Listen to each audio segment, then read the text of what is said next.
Hello students, class 9th में subject physics में हम लोग थर्ड इक्वेशन ऑफ मोशन अर्थात गति की तीसरी समीकरण का निगमन जो है हम लोग चला रहे थे।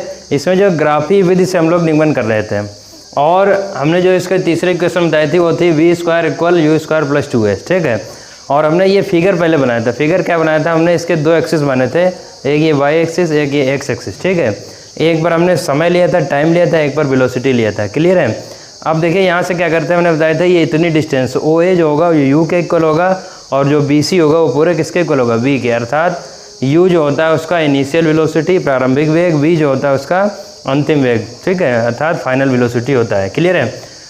तीसरी समीकरण का निगमन करने के लिए देखिए हमने दूसरे समीकरण में जो हमने बताया था OABC लेते हैं, इसमें भी OABC लेंगे। ठीक है, और जो इसका एरिया निकालेंगे OABC का, और जो OABC है वो भी जो है इसमें जो है OABC जो है एक ट्रेपेजियम अर्थात समलंब है। क्या है, समलंब है।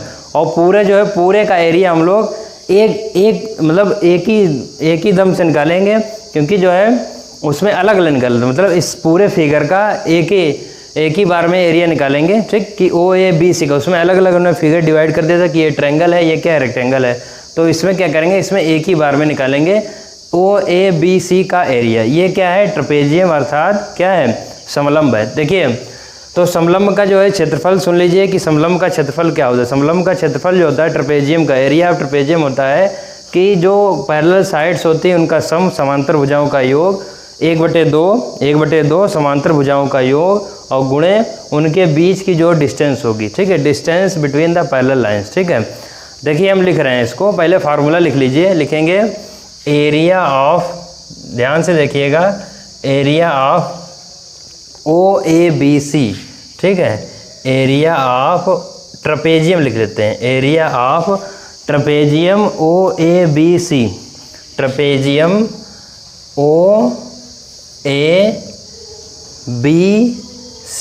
ठीक है, क्लियर है। इसका हमने पूरा एरिया निकालना है। पूरा एरिया निकालने के लिए देखिए क्या होता है फार्मूला होता है 1/2। ठीक है, फार्मूला क्या होता है 1/2। ठीक, और जो पैरेलल साइड्स हैं, ठीक है, सम ऑफ द पैरेलल साइड्स। ठीक है, क्या होगा, सम ऑफ द पैरेलल, ठीक है, पैरेलल साइड्स। ठीक है, पूरा नहीं लिख रहे हैं।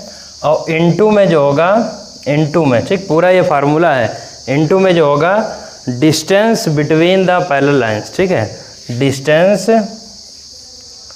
Distance between the parallel lines. ठीक, क्लियर है।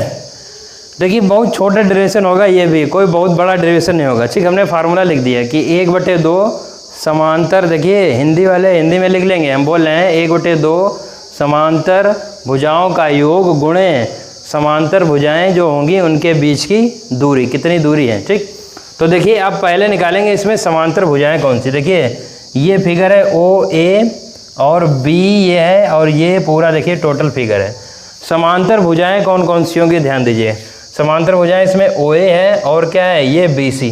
समांतर भुजाएं क्या होती है, आपस में बड़ी और छोटी हो सकती हैं। ठीक है, बराबर भी हो सकती है, बड़ी और छोटी भी हो सकती है, ये समझ लीजिए आप लोग। ठीक है, तो यहाँ से क्या निकलेगा, ध्यान दीजिए 1/2 क्या होगा, OA प्लस क्या होगा, OA प्लस क्या होगा, BC, पूरा लिया जाएगा OA प्लस BC। समझ रहे हैं कि नहीं। ठीक, और इनटू में क्या होगा, इनटू बताइए, देखिए ये पूरा डिस्टेंस हम इसका OC ले सकते हैं। क्या ले सकते हैं, OC ले सकते हैं। क्या ले सकते हैं, OC हमने ले लिया। क्लियर है। अब देखिए इसका मान रख दो, सबका मान हमको मालूम है, किसका मान मालूम है, देखो 1/2। ठीक है, 1/2 और ये किसके बराबर होगा। अब देखिए ये जो OABC होगा ये S के इक्वल चलेगा। किसके इक्वल चल रहा है, S के इक्वल। ये पूरा जो है किसके इक्वल चलेगा, S के इक्वल। ठीक, S के इक्वल चल रहा है। तो OA का मान कितना है बताइए, OA का मान हमने बताया था U, BC का मान V इंटू OC का मान कितना है, OC का मान है T। पूरा कितना चल रहा है, ये कितना चल रहा है, T। कितना चल रहा है, T चल रहा है, ध्यान दीजिएगा। ठीक है, तो यहाँ लिख दिया हमने T। ठीक, यहाँ पर लिख दिया T। देखिए तीसरी समीकरण कैसे निकालते। तीसरी समीकरण के हमको जो पहली समीकरण मालूम होनी चाहिए। कौन सी, पहली समीकरण मालूम होनी चाहिए। पहली समीकरण क्या होती है, v = u + at। ठीक, v इक्वल क्या होती है, u + at। यहाँ से टी की वैल्यू निकालो। क्या निकालेंगे? टी की वैल्यू, ठीक है। इसको जो साइड में लिख सकते हैं, यहाँ पर लिखेंगे we know that v equal u plus a t. तो देखिए ए टी इक्वल क्या होगा, बोलिए v माइनस का u, और t बराबर क्या हो जाएगा, v माइनस यू अपॉन में a। हो जाएगा कि नहीं? सबको ये समझ में आ रहा होगा हमने कैसे निकाला। और t का जो मान होगा वो उठा के कहाँ रख देंगे, इसमें रख दो, ठीक। तो s बराबर क्या हो जाएगा, 1/2 u प्लस v, और इनटू में क्या होगा, बोलिए ये वाला t का मान यहाँ रख रहे हैं, क्या होगा, v माइनस यू अपॉन में a। हो गया कि नहीं? हो गया। अब देखिए यहाँ से क्या करेंगे, 2, ये 2 वाला नीचे वाला और a ये इधर गुणा हो जाएगा कि नहीं, ठीक। तो ये क्या हो जाएगा, 2as बराबर, देखो ये a प्लस बी और a माइनस बी ये वर्गांतर का सूत्र होता है, ठीक, a square minus b square का। तो इसको क्या लिख सकते हैं, v स्क्वायर माइनस का u स्क्वायर। क्या लिखेंगे, v स्क्वायर माइनस का u स्क्वायर। प्रूव हो गया कि नहीं? अब देखिए इसको पक्षांतर कर लेंगे तो क्या आ जाएगा, v square equal you square plus 2as। Clear है कि नहीं? तो देखिए तीसरी समीकरण होगी, कौन सी समीकरण हो गई, तीसरी समीकरण। और तीसरी समीकरण को एक बार फिर से बताते हैं, सुनिए। ये जो है तुम्हारा एक समलंब है, ठीक है, क्या है, समलंब OABC क्या है, समलंब है। और समलंब का क्षेत्रफल क्या होता है कि 1/2 समांतर भुजाओं का योग गुणे उनके बीच की दूरी। यहाँ पे मान रख दिया OA plus BC into OC, U plus V into T का मान पहली समीकरण से निकाल लिया।